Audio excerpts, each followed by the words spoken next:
Hello students. तो last class में हमने वांट ऑफ फैक्टर का बात किया था। आज एक आपका लास्ट टॉपिक बचा है कि हम बोलते हैं इसे नॉर्मल मोलर मास।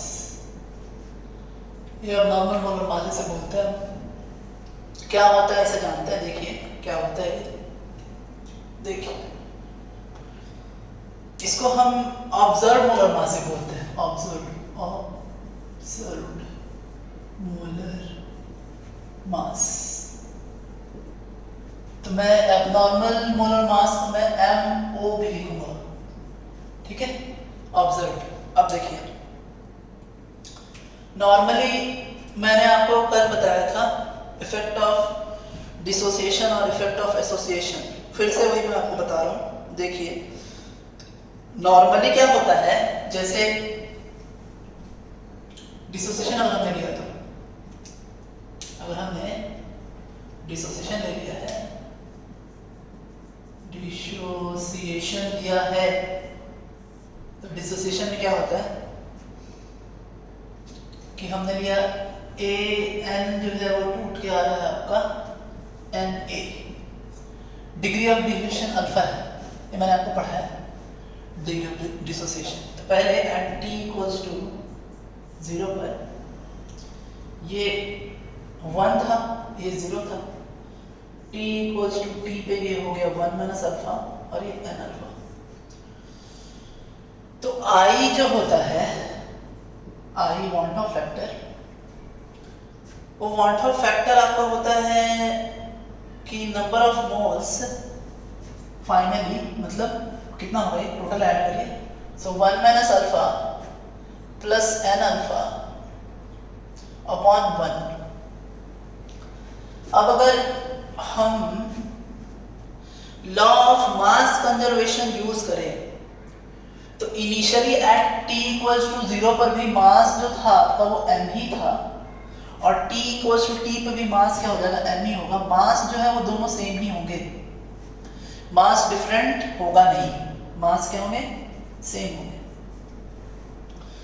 तो मैंने माना कि इनिशियली जो था सॉल्यूशन में जाने से पहले मुझे इसका मोलर मास जो था वो मोलर मास m दिख रहा था, लेकिन बाद में मोलर मास मुझे दिखा m ऑब्जर्व्ड। देखिए ये ध्यान दीजिए आप, जो मैंने यहाँ पे बातें लिखी हैं इनको एकदम अच्छे से गौर करिए आप। फिर से देखिए, इसको मैं कुछ देर के लिए हटा देता हूँ, ये मैं फिर से लिखूंगा। ये मैं आपको कल भी बताया हूँ, पहले इसे ध्यान दीजिए आप कि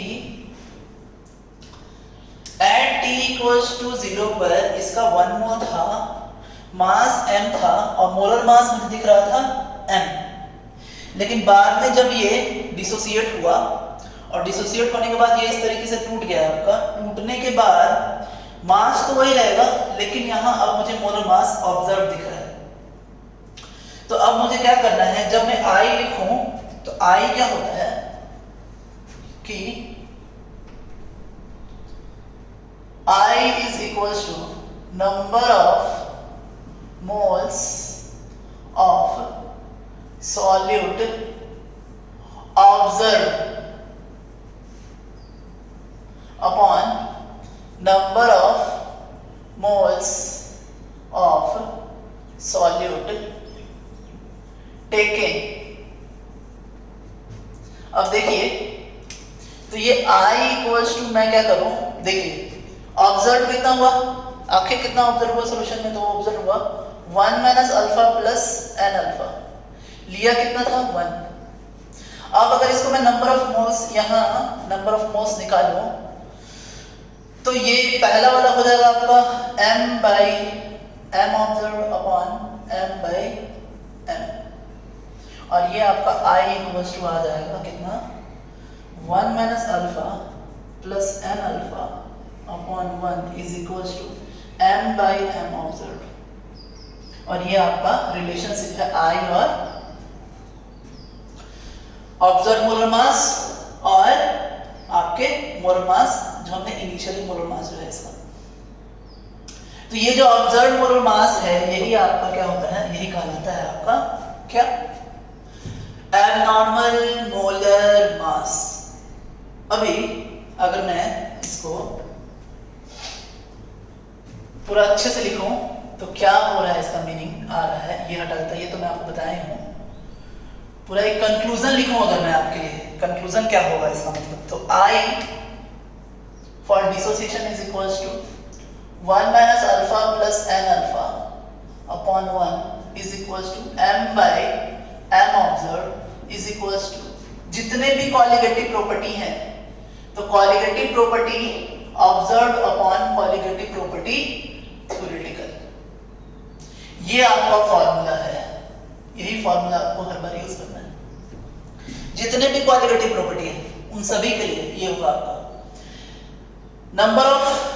देखिए डिसोसिएशन में क्या हो रहा है, डिसोसिएशन में एक मोल अगर हमने 100% डिसोसिएशन अगर मान लिया है तो 100% डिसोसिएशन होकर के ये आपका एक मोल क्या दे रहा है, n मोल दे रहे हैं।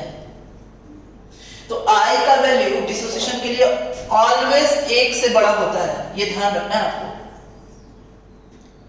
I का वैल्यू डिसोसिएशन के लिए ऑलवेज एक से बड़ा होता है। आप देख सकते हो गौर से, आखिर जैसे हमने NaCl लिया, देखिए, और NaCl जो है पानी में 100% जब डिसोसिएट होगा तो ये देगा Na++Cl-। अब हमने इसका एक मोल लिया था, लेकिन यहाँ पार्टिकल्स कितने बन गए, 1 + 1 दैट इज 2 मोल्स बन गए। अब जो कॉलिगेटिव प्रॉपर्टी है वो एक के वजह से नहीं, 2 मोल्स ऑफ पार्टिकल की वजह से हमें दिखेंगे, और कॉलिगेटिव प्रॉपर्टी उतना टाइम्स बढ़ जाएगा।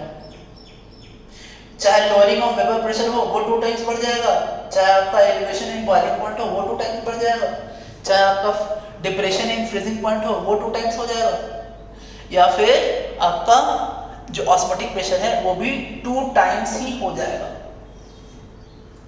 यही चीज हम डिसोसिएशन के लिए भी लिख सकते हैं। देखिए क्या है, सॉरी डिसोसिएशन तो हो ही गया, एसोसिएशन के लिए, एसोसिएशन के लिए भी हम लिख सकते हैं। क्या लिख सकते हैं वो भी देखें आप, आइए लिख सकते हैं, क्या देखते हैं, है ना, आइए।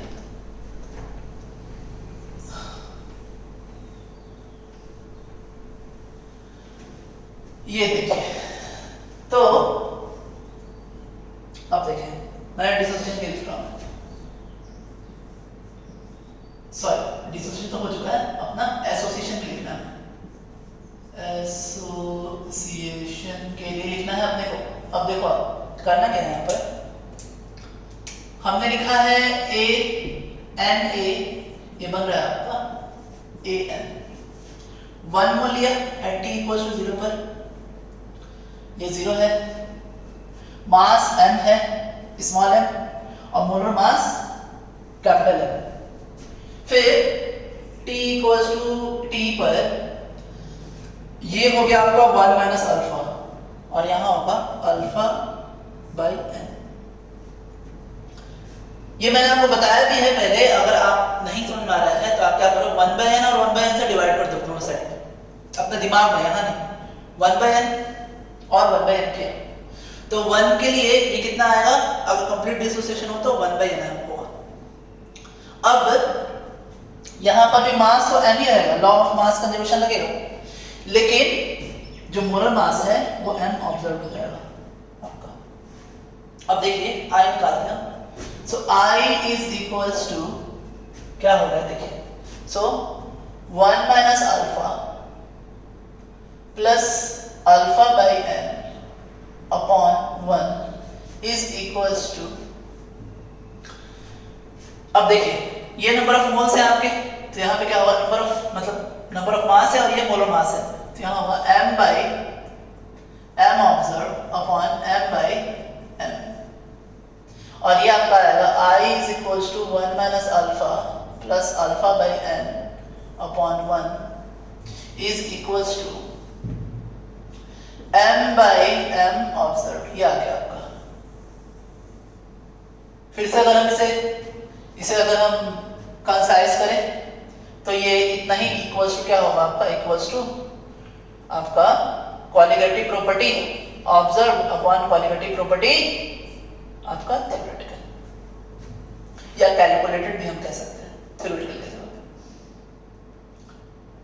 तो ये था आपका, इस तरीके से हम अब नॉर्मल मोलर मास और ऑब्जर्व मोलर मास, जो कि दोनों सेम ही होते हैं, अब नॉर्मल या ऑब्जर्व मोलर मास हम निकालते हैं।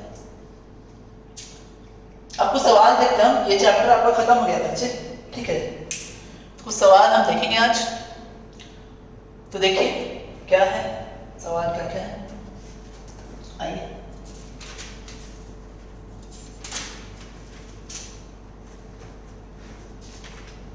देखिए कह रहा है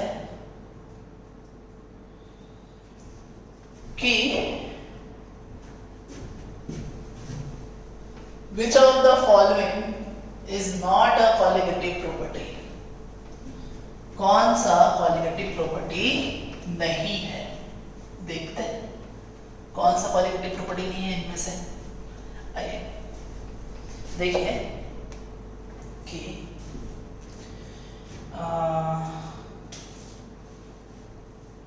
not a colligative property, कौन कौन ऑप्शन है, ए है आपका वेबर प्रेशर, बी है डिप्रेशन इन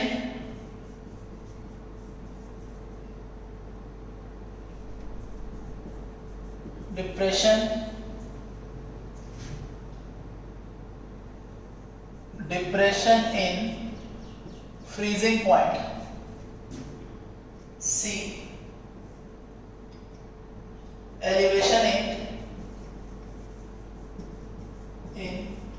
बॉइलिंग पॉइंट, और ऑप्शन डी है आपका ऑस्मोटिक प्रेशर।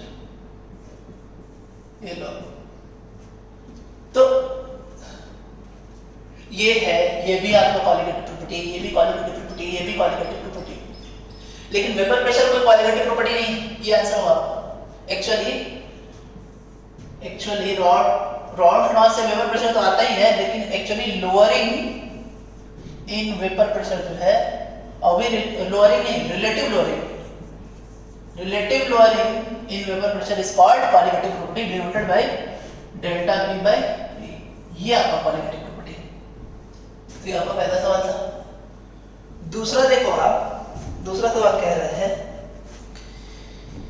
कि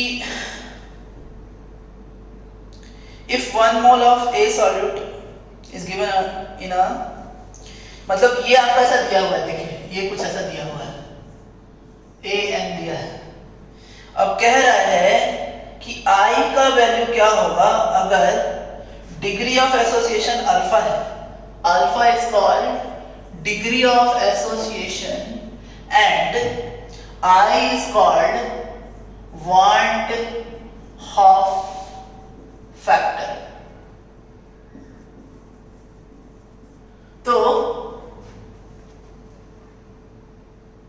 ये आपका पूछ रहा है कि आप बताओ I का वैल्यू क्या क्या होगा। तो ऑप्शन ए दिया है आपका I is equals to 1 minus alpha, option B दे के रखा है I is equals to 1 plus alpha by n, option C दे के रखा है I is equals to 1 minus alpha plus alpha by n upon 1, और D is equals to I is equals to 1। आपको मैंने अभी कुछ देर पहले ये डिराइव करवाया है, ये होगा आपका आंसर, अभी कुछ देर पहले डिराइव करवाया है।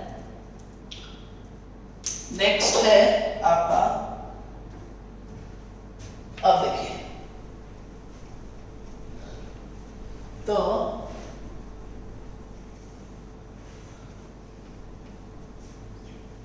फिर कह रहा है, क्वेश्चन है नेक्स्ट कि बताओ आप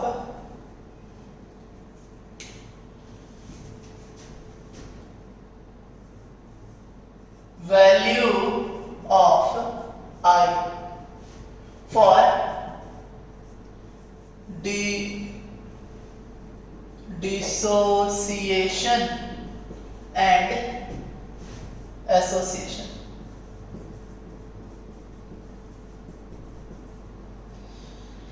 आपको बताना है क्या क्या वैल्यू होगा। सो आई ए ऑप्शन, आई का value greater than 1 and I का वैल्यू लेस देन 1, पहला option A. Option B, I का value less than 1 and I का वैल्यू ग्रेटर देन 1।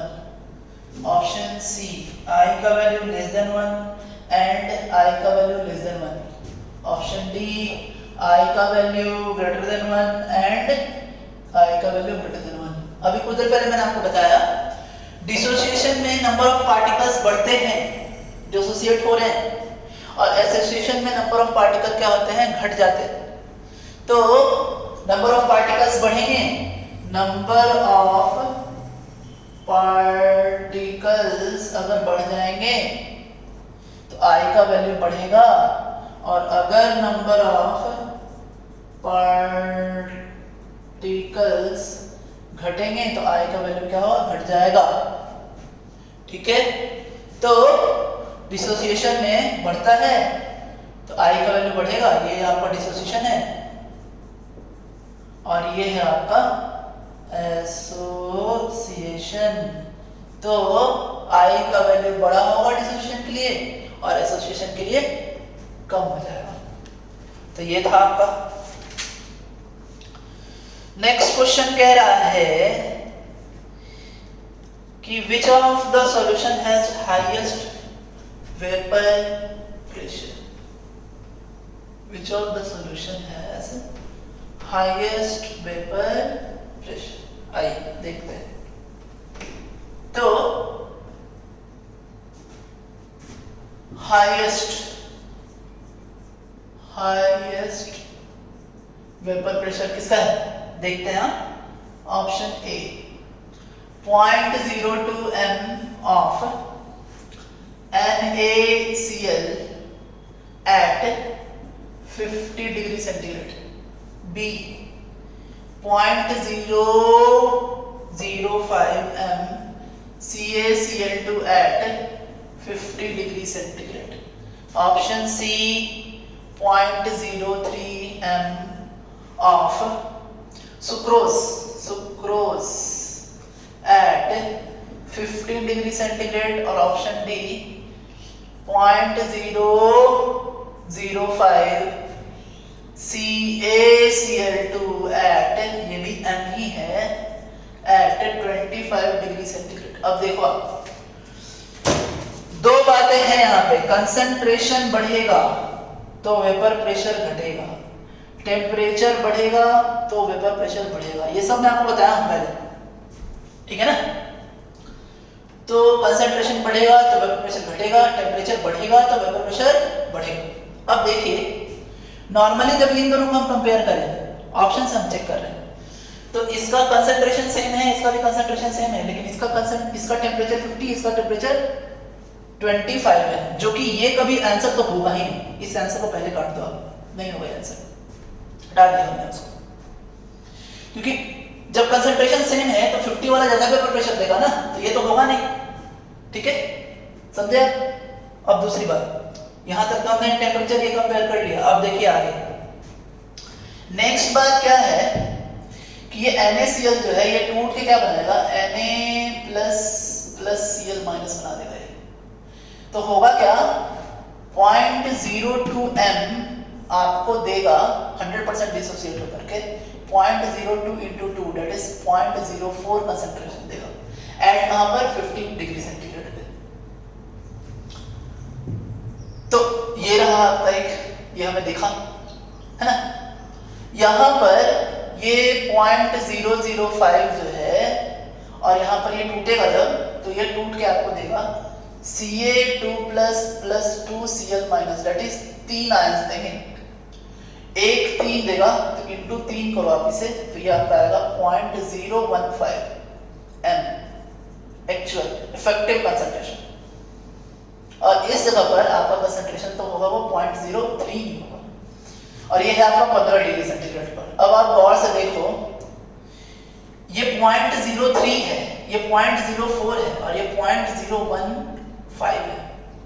तो इस केस में टेम्परेचर भी हाई है और प्लस 0.015 है, तो कंसंट्रेशन कम भी है, टेम्परेचर हाई भी है, आंसर आपका एक हो गया। तो आपने देखा कैसे हुआ ये, कंसंट्रेशन बढ़ेगा तो वेपर प्रेशर घटेगा, टेम्परेचर बढ़ेगा तो वेपर प्रेशर भी बढ़ेगा आपका। तो हमने देखा ये।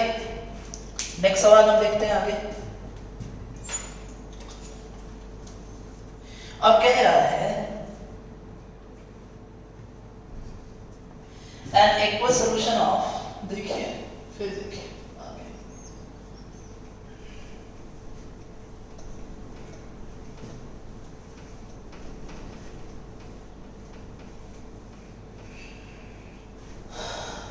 सवाल बनाने से पहले आप वीडियो को पॉज कर लो, पहले सवाल बना लो, बाद में सॉल्यूशन देखो आप, तो सही रहेगा। तो देखिए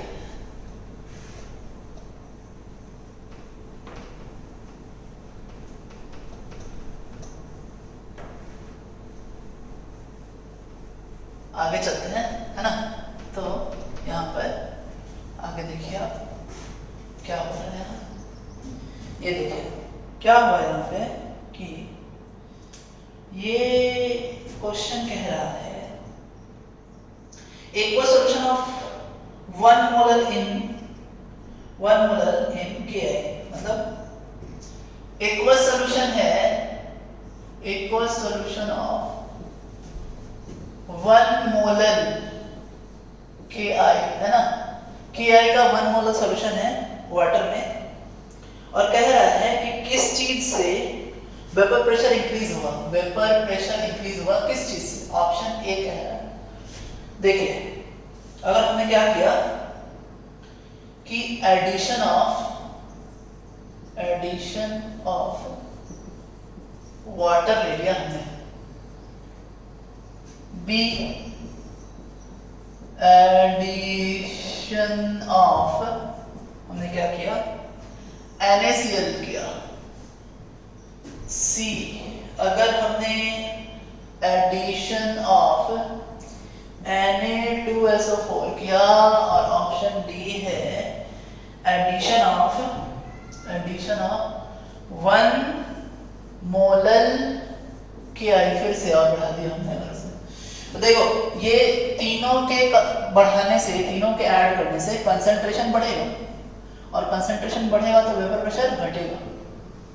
ये बहुत अच्छे से मैंने आपको बताया है। देखिए जो वेपर प्रेशर होता है वो सरफेस प्रॉपर्टी है, सरफेस पे जितने पार्टिकल्स आएंगे नॉन वोलेटाइल जितने पार्टिकल्स आएंगे, तो अब वाटर वेपर बनने में दिक्कत होगा उसको, जितने ज्यादा non volatile particles water surface पे आएंगे तो उसको वेपर बनने में उतना ही दिक्कत होने वाला है। तो इसलिए कंसंट्रेशन का बढ़ने से वेपर प्रेशर कम हो जाता है। तो अब यहाँ पर कंसंट्रेशन कम कैसे हो रहा है, एडिशन ऑफ वाटर से, वाटर एडिशन कर रहे हैं तो उसका जो कंसंट्रेशन है वो कम होगा, कंसंट्रेशन कम होगा तो वेपर प्रेशर बढ़ जाएगा। हम ऐसे कह सकते हैं concentration is inversely proportional to vapour pressure of the solvent. तो ये था आपका, आगे देखते हैं, है ना, और भी सवाल बनाते हैं। अब कह रहा है, ये तो मैंने आपको करवाया है, देखिए फिर से कह रहा है freezing point of the following equilibrium पे क्या होगा, देखो आप। तो हमने कहा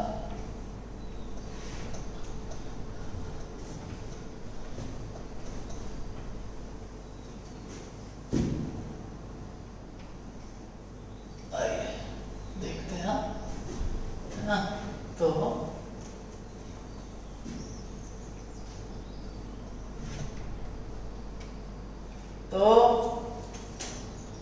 फ्रीजिंग पॉइंट के दम पर, फ्रीजिंग पॉइंट है ना, तो फ्रीजिंग पॉइंट किसका है, लिक्विड सॉल्वेंट से सॉलिड सॉल्वेंट। अब कह रहा है रिलेशन बताना है आपको फ्रीजिंग पॉइंट पे, इक्विलिब्रियम है यहाँ पर, तो कि पहला ऑप्शन है that is freezing point of the following equilibrium is, देखिए तो delta H minus delta G upon T del S, freezing point निकालना है बाबा, टेम्परेचर निकालना है। टेम्परेचर क्या होगा? Freezing point TF। Option B delta H by delta S। Option C delta G by delta S। And option D delta S by delta H। अब देखिए equilibrium में क्या होता है, नॉर्मली हम फ्री एनर्जी लिखते हैं delta G is equals to कितना, delta H minus T del S।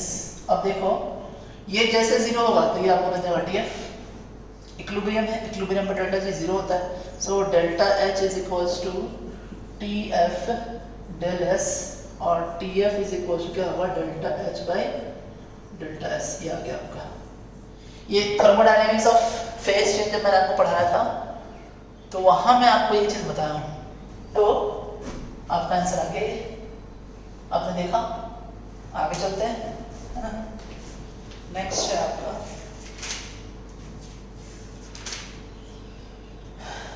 कह रहा है कि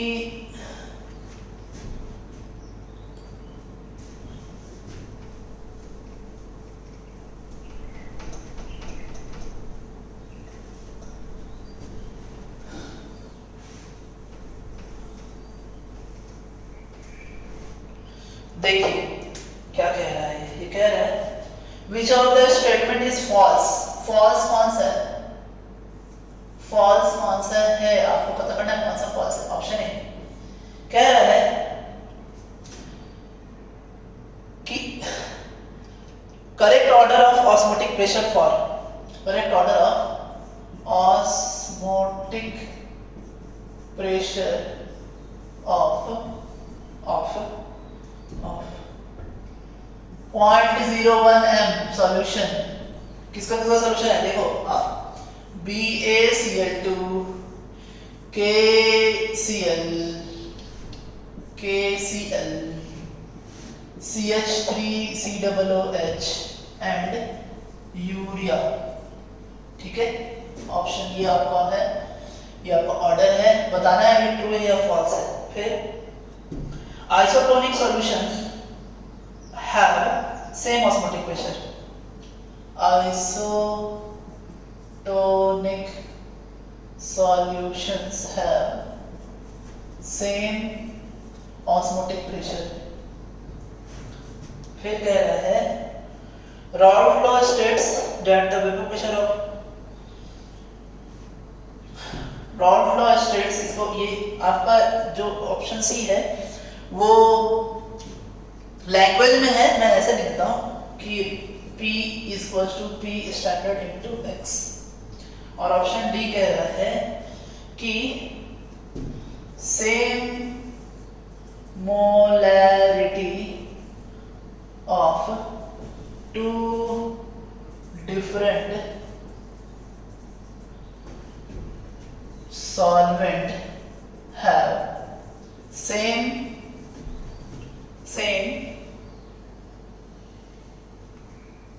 डिप्रेशन इन फ्रीजिंग पॉइंट, यानी डेल्टा TF। ये है आपका क्वेश्चन। अब देखो आपके पास हमने देखा बच्चे, देखिए 0.01 m है, हम जानते हैं कि pi is directly proportional to concentration. अब इफेक्टिव कंसंट्रेशन जब आप निकालोगे इसका तो यहाँ पे होगा 0.01 into 3, यहाँ होगा 0.01 into 2, क्योंकि इसका जब ये एक मोल टूटेगा तो टूटे क्या देगा आपका Ba2 plus 2Cl minus, 3 moles बना रहे हैं, 3 पार्टिकल्स बना रहे हैं, एक मोल 3 मोल बना रहे हैं, इसलिए 0.01 into 3 किया मैंने। यहाँ ये 2 बना रहे हैं तो ये आपका होगा K प्लस Cl माइनस, इसलिए इतना होगा। अब ये भी देखो ये क्या है, ये दोनों स्ट्रॉन्ग इलेक्ट्रोलाइट थे, आयनिक कंपाउंड, और ये जो है ये वीक इलेक्ट्रोलाइट है। याद करो आप, मैंने आपको आयनिक इक्विलिब्रियम में पढ़ाया है, ये वीक इलेक्ट्रोलाइट होता है। तो यहाँ ये भी टूटेगा तो जरूर, लेकिन इसका वैल्यू लेस देन कितना होगा 0.01 into 2 होगा, इतने का बराबर तो होगा नहीं। और यूरिया का तो जितना है उतना ही रहेगा, 0.01 ही रहेगा। तो इससे ऑर्डर ये एकदम सही है, ये फॉल्स नहीं है, ये सही है। नेक्स्ट इसको अगर हम डिस्कस करें तो isotonic solution have same osmotic pressure, सही है ये भी। ये भी सही, ये रॉल्फ का सही भी सही है। लेकिन जो ऑप्शन डी है, ऑप्शन डी को जो आप देखोगे तो इसमें क्या है, same molarity of two different solvent have same delta TF, और डेल्टा टीएफ जो होता है वो केएफ इनटू मोलारिटी होता है, और केएफ जो है वो सॉल्वेंट पे डिपेंड करता है, और जैसे हमने सॉल्वेंट चेंज किया तो केएफ का वैल्यू भी चेंज हो जाएगा। तो ये स्टेटमेंट ही गलत है आपका। मोलरिटी सेम लिया है और सॉल्वेंट डिफरेंट लिया तो केएफ जो होगा वो डिफरेंट हो जाएगा, तो इसलिए ये आपका स्टेटमेंट ही गलत है। नेक्स्ट बनाते हैं हम आगे कि देखो आप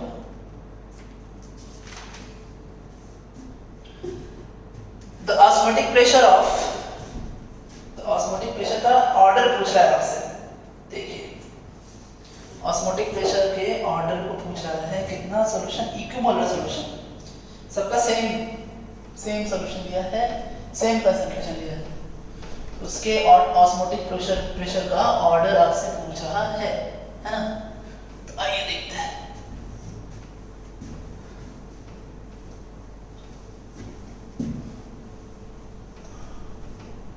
तो देखें,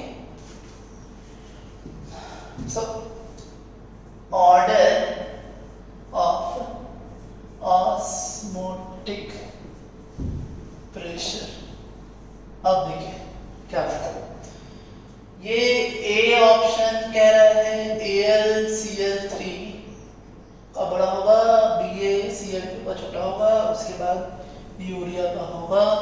ऑप्शन डी कह रहा है BaCl2 AlCl3 और यूरिया, फिर ऑप्शन सी कह रहा है यूरिया, फिर BaCl2, फिर AlCl3, और ऑप्शन डी है BaCl2 यूरिया और AlCl3।